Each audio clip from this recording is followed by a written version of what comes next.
House Speaker Martin Romualdez ang mastermind ng flood control scandal ayon sa Office of the Ombudsman. At ang sabwatang Romualdez at Saldico daw ang ugat ng iskandalo. Pero si PBBM tila absuelto. Ayan na nga po mga kababayan, no? Ay naglabas na raw ng statement itong ombudsman patungkol nga doon sa anomalya po ng flood control na kanilang iniimbestigahan at lumabas po na ang mastermind umano ay itong si Martin Romualdez dahil nga ay nagbase din ang investigasyon doon po sa mga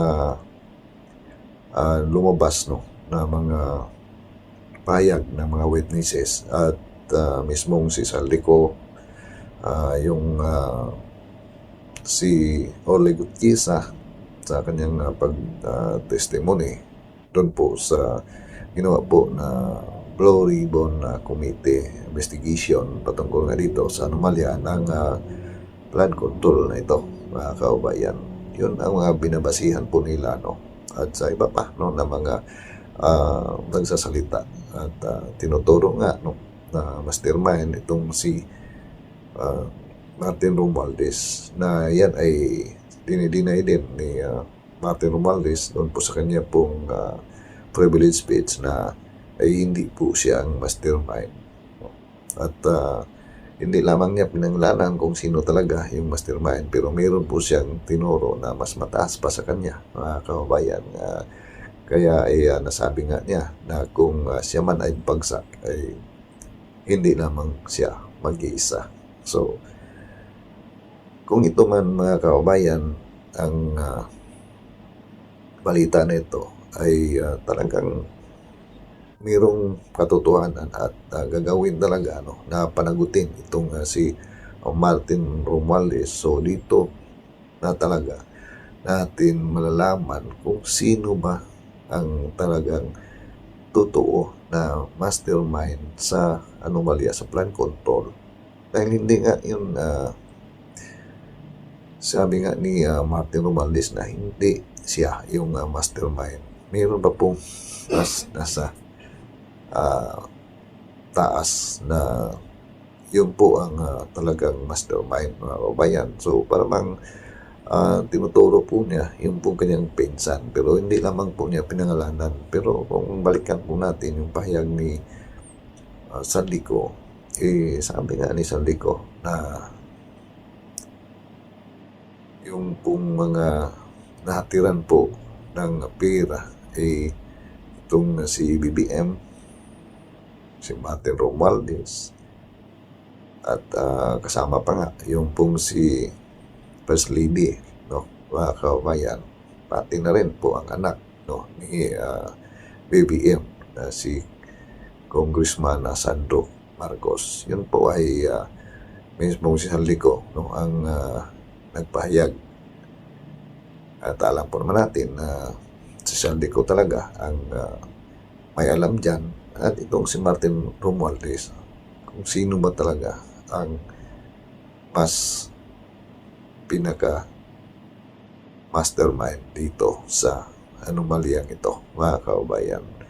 Kaya parang nagtataka at nagtatanong nga itong si Ma'am Corina Sanchez na absuelto na ba itong si BBM. Kaya mga kaubayan, siyempre kahit na sino sa atin, ganoon din po siguro ang reaksyon kung balitaan mo na ganito po ang kinalabasan ng investigasyon sa ombudsman, ano, na yung si Martin Romualdez ang sinasabi na mastermind po dito.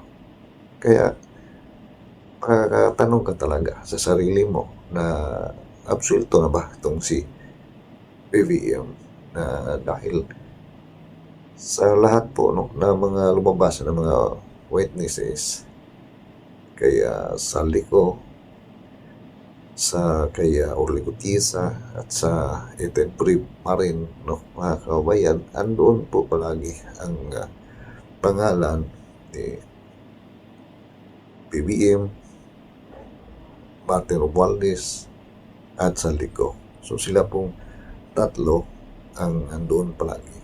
Pero sa ngayon po, sa lumabas ay parang dalawa na lang sila na kunaiban sa mano dito sa ginawa po na anomalyang ito.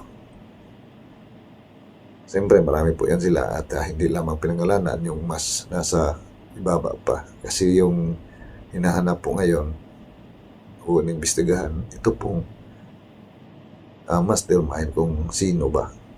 So, para sa akin po mga kababayan ay kung ito po ay talagang tutuhanin po nila at kakasuhan itong si Martin Romualdez at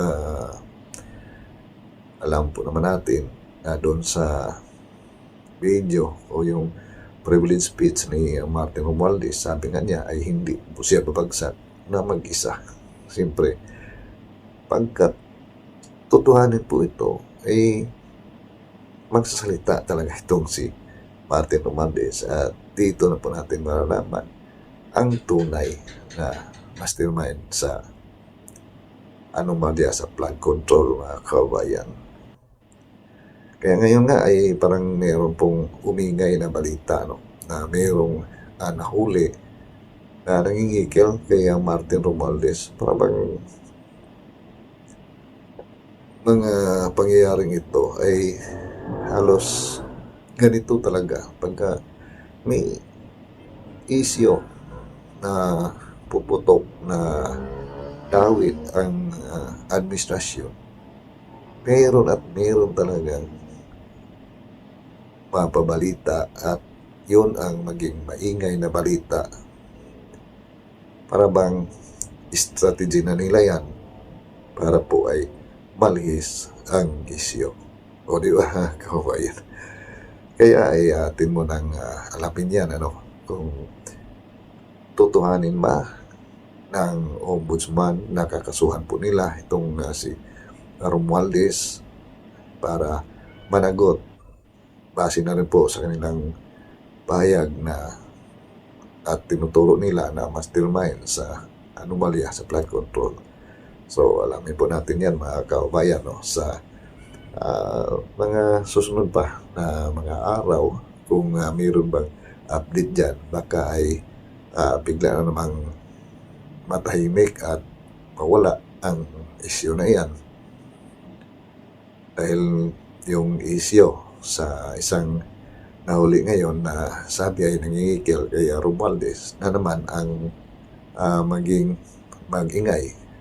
Kaya ay patuloy po tayo, mga kababayan, na mag-focus dito nga sa anomalyang flood control na ito dahil bilyon-bilyon po ang pera na nawala po sa bayan, na yun ay talagang malaking tulong po sana sa panahon ngayon na alam po naman natin ang crisis ngayon na marami na po ang nagsasuffer sa paghihirap.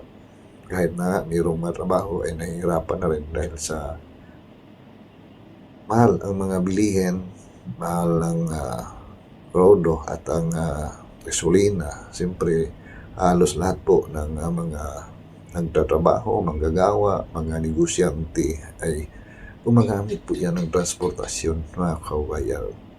So kung yung pera na yun hindi lang ninakaw, malaking tulong po sana, mga kababayan. So ayan, kayo po, kung ano po yung masasabi po nga dito sa balita ito.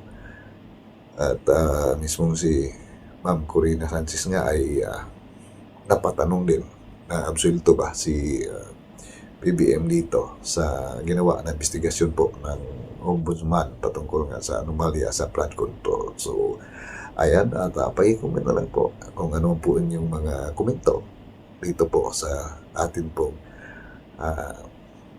nabalitaan na findings ng ombudsman at tinuturo mastermind si Romualdez. Tuluyan ba nila na kasuhan itong si Romualdez? Papanagutin ba nila dito sa mga ginawa ni Martin Romualdez na pandarambong malaki-laking pera po yan, mga kababayan.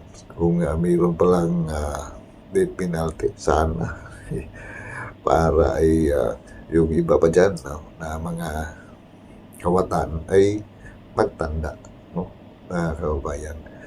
Pero yun nga, no, sinasabi ko ay hintayin po natin ang update po dito para malaman po nga natin kung tunay ba ito. Hindi ba ay palabas lamang dahil pagka totoo ito, sinasabi ko nga, ay kakanta po yan si Martin Romualdez at doon natin malalaman kung sino ba talaga ang pinaka-mas mastermind sa anomalya sa flood control. So, hanggang dito na po muna. Maraming salamat at ingat sa ating mga kawayan, Luzon, Visayas at Mindanao, sa ating mga KFW. See you po sa next video ko.